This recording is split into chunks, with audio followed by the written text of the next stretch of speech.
this video, I'm going to explain to you how to make a black scrying mirror easily. So, you need a picture frame. This is the back of a picture frame. I have the picture frame currently in a drawer drying. By the way, with these things here, with the black paint, this will scratch the black paint. So you want to put a paper over here so that this won't scratch the paint. So you need that to kind of separate.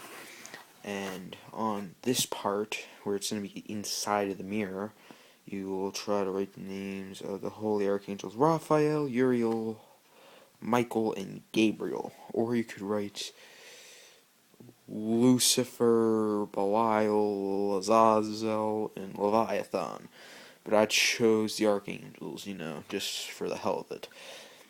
And you could also use other names. You can use Osiris, Horus, Anubis, and Isis, or whatever. Like you could use names of any kind of thing. You could use secret names of God from the Bible, like Yahweh and El. Anything you resonate with, and you're going to be under protection of.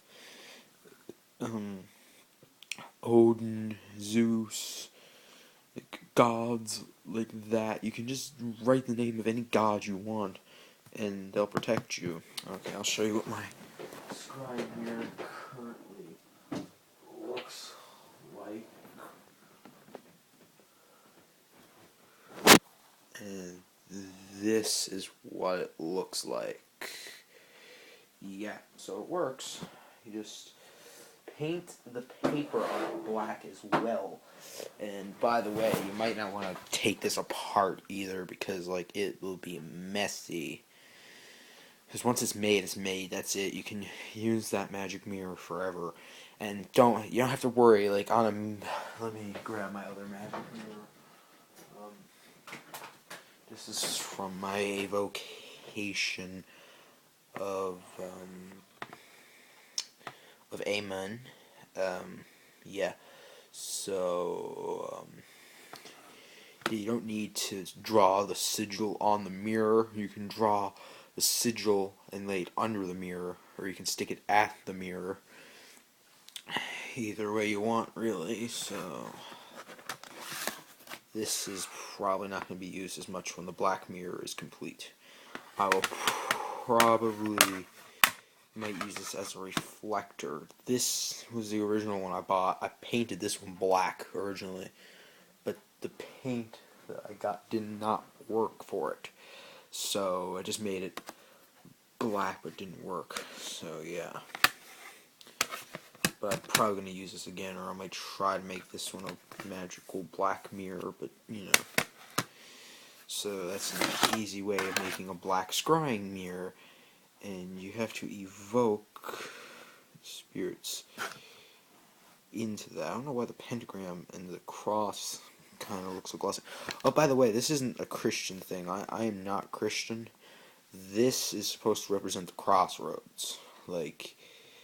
It's meant to represent the crossroads, where Papa Legba rules. You can write the names of Loa on here, like Baron Sambi, Mama Bridget, Papa Legba, Mitkafu. But any names, those are the only African Loa I know. Most invoke are Embrula, or Embrula. I don't know how to pronounce the name. But great channel if you want to learn about voodoo. Yeah, I'm subbed to him. So I'm pretty sure if you're able to look at my subscriptions, you will find him. Yeah, so it just says Bokur or Boker Embrula, or I don't know how to pronounce his name, but everything you want to know about voodoo, he got it. So yeah,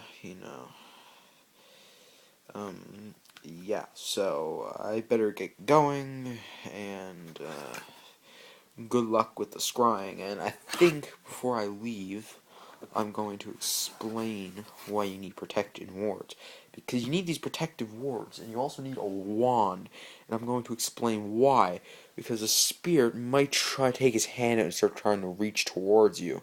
That's where you have the affame. You can use your affame and you can slice this thing. Slice its. I wouldn't suggest slicing its arm off. And by the way, this is one I do not suggest. Do not destroy the sigil of a demon in front of that mirror at all.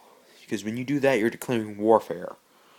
So do not do that. That is stupid to the extreme. So, just call them. If they don't show up, try again. Just don't go all out insulting them and tormenting them to come, because they're just gonna get pissed off anyway. And evoking them into real life, you can do that too, but that also pisses them off like majorly. Yeah, so you do not want to piss these guys off, like really, really. Oh yeah, spiritual colors here. Yeah. So you don't want to piss them off majorly. Just try to get along, play nice, I guess. Just they will respond to you as the way you respond to them. You act very fearful, depending on the demon. The demon might comfort you, saying, "Yeah, I'm not gonna hurt you." There's gonna be a demon that might take advantage of that. So you gotta be careful when you work with demons. Demons are very tricky. They're different gods from different religions, from different cultures, and these gods aren't necessarily all good. Some of these guys are pretty fucking evil. Yeah, and I suggest you do this one, because let's see, Raphael covers this part of the crossroads, you know, simple as that. And then there's the pentagram. That's for like the pagan spirits, because the pentagram is used in a lot of religions. Um, like it's in the Egyptian pantheon, the Greek pantheon, the it's used for Wiccans. It's their symbol. It's all over paganism. Yeah, really, yeah, might have this. This is also known as the Goblin's Cross. But, So, I suggest to you, do not frig around with the demons. And just try your best to evoke them. You might not see anything the first time, because doing this, it's like them looking out a window at you. They're not necessarily. Oh yeah, by the way, you can't do this without candles. You need candles, and yeah. And sometimes it's good to have another person with you, and you stand behind them, and like they're the reflection of their face. They might not be able to see it, but you can. So basically, what the demons do, is they morph your perception of your face, and basically, you can do that for like a minute, and you'll see something different every time in a black mirror. And you can make the mirror magical by offering it to a certain god, but that might not work, because there's some spirits that will just completely hate that. It's like, if you're trying to summon nothing but angels, offer to the angels, I guess. But if you're going to summon demons, just don't offer it. Just say it's yours. Just evoke whatever you want into it. But that's very dangerous. And by the way, before you do this, you need to know how to banish. And banishing is actually not that hard. I have a simple banishing way. Take cinnamon. Like this is just the easy way of doing it. Take cinnamon, salt, and you can put it in a Coke bottle, like a bottle, a cap, or you can put it in any kind of bottle. Take this and you shake it, and you just pretend like you feel like the negative energy is going, and you feel like the ghosts and goblins around your house are hating that sound, because cinnamon is a protective herb, and salt cleans negative energy. The more you do that, the negative energy and evil spirits hate that. They'll hate us so much they're just going to want to leave. Like, that is how much they're going to hate it. So consider that. Yeah. So if you enjoy this video, subscribe to my shitty ass channel.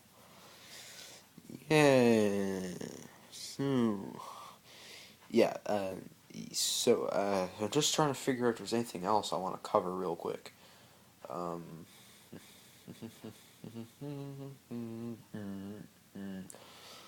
Oh yeah, don't try to use this for invocation either, because like, by the way, you kind of need a sigil because another entity might try to interfere.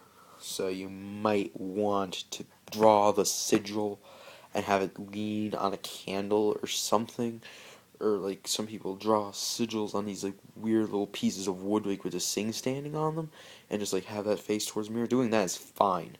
Some people draw the sigil on the paper and replace the paper every time, which is stupid. But this is just a simple method, and there's some people who aren't allowed to get hold of spray paint. So this is a method without spray paint. This is a great method, and it works. And yeah. Um, so you don't need it to be black either, but that's the most time you get successful evocation. This kind of thing is more for invocation. Is like this is easy. Invoke Amon.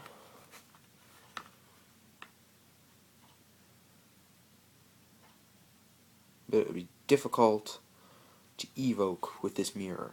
And by the way, you get one of these mirrors, do not break it! Do not break it! For the love of for the love of Satan, do not break this mirror, because it is dangerous. You will probably die. So, don't break it, because there's a lot of negative energy in it. Like, a lot. If you piss the demon off inside this thing, there's so much negative energy. If you looked into your if you looked in your own if you looked into your own face's reflection's eyes, this thing is filled to the brim with negative energy. Just, you put a face down in the dark, and that's it. Just leave it, or you can do a banishing ritual on it. Do whatever you want, offer to a god. It's just not a good idea, because they might take it as an insult, curse you. There's a lot of things that can go wrong with this, as well as evoking them into real life. Dealing with spirits is a dangerous thing. It is not meant for the beginner. Like, first you best practice invocation, saying, to my right so-and-so, to my left so-and-so, for in front of me so-and-so, behind me so-and-so. Because once you master that, you can feel their presence. You can feel the presence when you do that. Like, that's a simple way. But this is meant for a more sophisticated person. Do not do this at a sleepover. Do not do this at a Halloween party. Just do it alone. And by the way, you gotta do this in the dark. So don't show that you're scared. If you're scared of the dark, don't fucking do it. So yeah. I best go now, because I guess my lecture of this is over. So goodbye.